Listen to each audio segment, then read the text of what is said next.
Tell me in your own words what happened yesterday morning. The same thing that's happening all my life. People think they're better than you because they're taller than you or whatever. And I went in basically to order a bagel sandwich, and the Indian woman who had never helped me there before didn't seem to understand the concept of egg whites. So after saying it about 3 times, and I verified, she goes, "Okay, I understand." I says, "Okay, fine."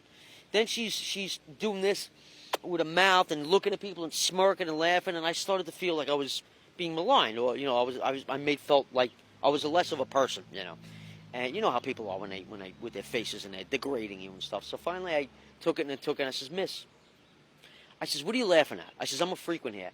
So now they're acting like they didn't do it, which got me mad. But then from that point on, that's when the people jumped in, and my whole life people feel that they could attack me. They could, they would jump me from behind, punch me. I had a guy cut in front of me years ago, and he pushed me when I asked him I was next. Why? Didn't say nothing. He just turned around and pushed me. It's been going on a long time. Anyway, so the video basically takes over from there. But the big guy hit me, and I fell down like this. This is actually from yesterday when I hit the ground. That's the only hurt I got, really. I was really stunned. I went to the woods yesterday. I was taking my anger out on the trees with a bat, and I accidentally hit my leg.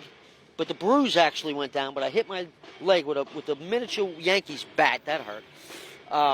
So then anyway, they take it upon themselves to put their hands on people when obviously it's against the law. It's harassment.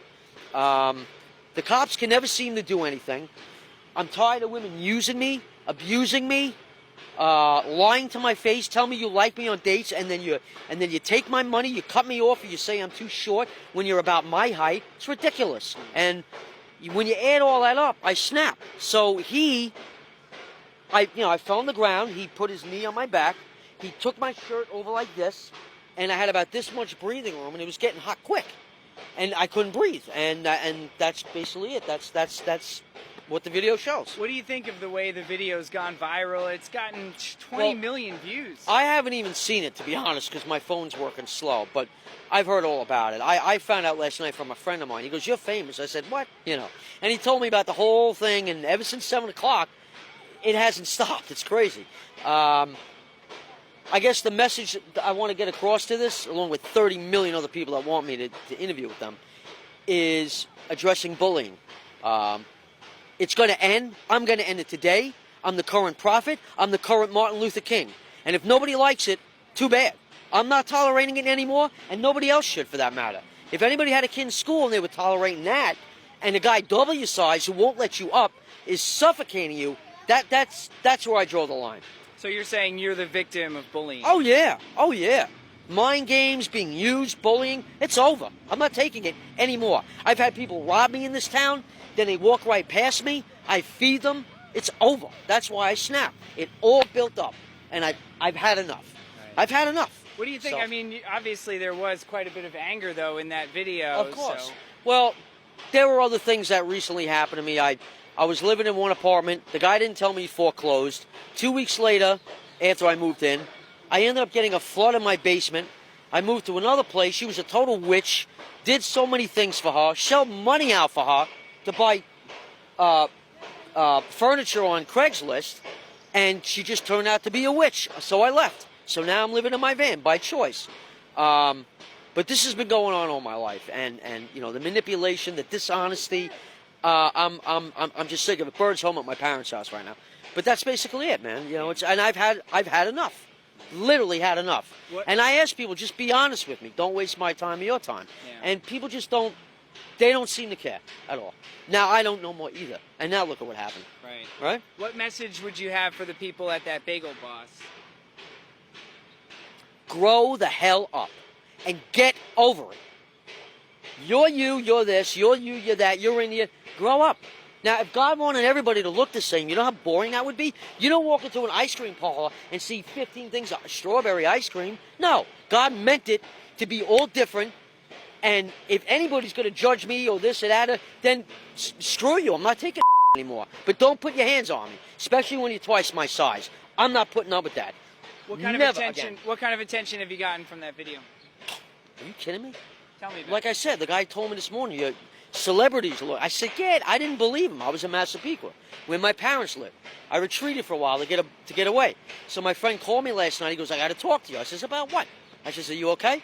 So he told me. I says, no way. He says, come here and meet me. So I met him here last night, and his girlfriend showed me 50 million views. I says, are you me? And she says, yeah. So I was like, I didn't expect this. I just wanted to get my message across and be on my way. But that's it. I'm your modern-day prophet. I'm your modern-day Martin Luther King. You don't like it? You want to put a bullet in my head or John Lennon's head or his head for wanting peace? Too bad. Because I'm not changing. What do you mean when you say modern-day prophet? Meaning I'm basically taking what they were believing in and tried to get across the world, and I'm bringing it to a heightened level. Right. I'm basically doing their work, and I'm continuing it like they're alive in spirit. Have you seen the video?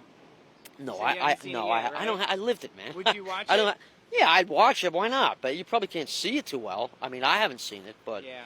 You know. Do you want to watch it now? No, I don't really care to watch it. And you know what? I was thinking about it. Like, I even would have let all of that go, but the fact that I couldn't breathe, really, like that was it.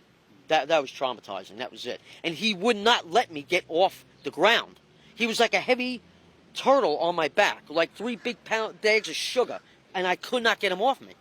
What about what happened at the 7-Eleven? You posted some videos from 7-Eleven. Oh, I bunched a whole bunch of I had former business partners rob me money.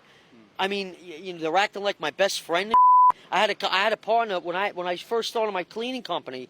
I had this guy Al, who was my supposed financial advisor, who tried stealing money from me, but I got that back.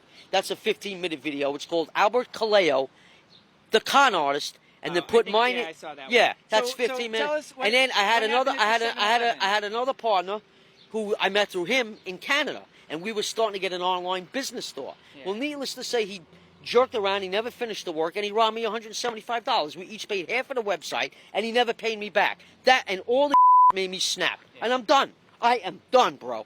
All right. So all right. The 7-Eleven, which one? The one where the guys asked you how tall you were. Oh, Back that. in May? Okay, so when I had I lost a major account, a $900 a week account. Yeah. They didn't even tell me about it. I walked in there. None of the doctors knew. They didn't even tell the doctors. Right. So the pharmacy, right? So there was a gas station out. I had to go there twice a day, at 9 at night, at like 4 in the morning. So I went back there at 4 in the morning, and I go in there to get a coffee, and I go up to the counter, and the guy goes, "Yeah, how tall are you?" Then, like 2 weeks later, after I had to leave this apartment, lost my account, I was already pissed as it is. I go in this 7-Eleven up here, and that Pakistani guy goes, "What is your height?" Doesn't say good morning. This is 5 in the morning. And I snapped. I says, "Dude, shut the hell up. I'm tired of this. I can't even go in a store and get a coffee without being harassed. Leave me the hell alone. If you don't want to say hello, good morning, don't talk to me. I'm not answering anybody who does not do anything but degrade me anymore. I have diabetes. I don't need the no more, bro. Right. I'm tired of it. Okay. You know. So. I mean, I understand that you're stressed out with everything that's happening. Yeah. Do you think maybe some of the outbursts might be a little too much, a little uncalled for? I mean, look, we have a good days and bad days, but when you've been through 3-4 decades of this, no, I totally justify it. And if anybody doesn't, I'm sorry. Everyone's entitled to their opinion, but I have mine. Everyone has theirs, and I'm sticking to it. And a lot of people for many years would do that. They would play the reverse psychology and make me feel like the bad guy. No more, because then what they do is they're really softening you up so you forgive them for them to do it again. It's a game. Well, that's over. Your name is Chris Morgan. Yes, right? it is. How That's old are you, correct. Chris? 45. All right. That's Thanks. correct. Can you tell me? You said you're 5 feet. 5 feet. 5 feet yeah. tall. Yeah. Thanks, man. Oh, that's it. Yeah.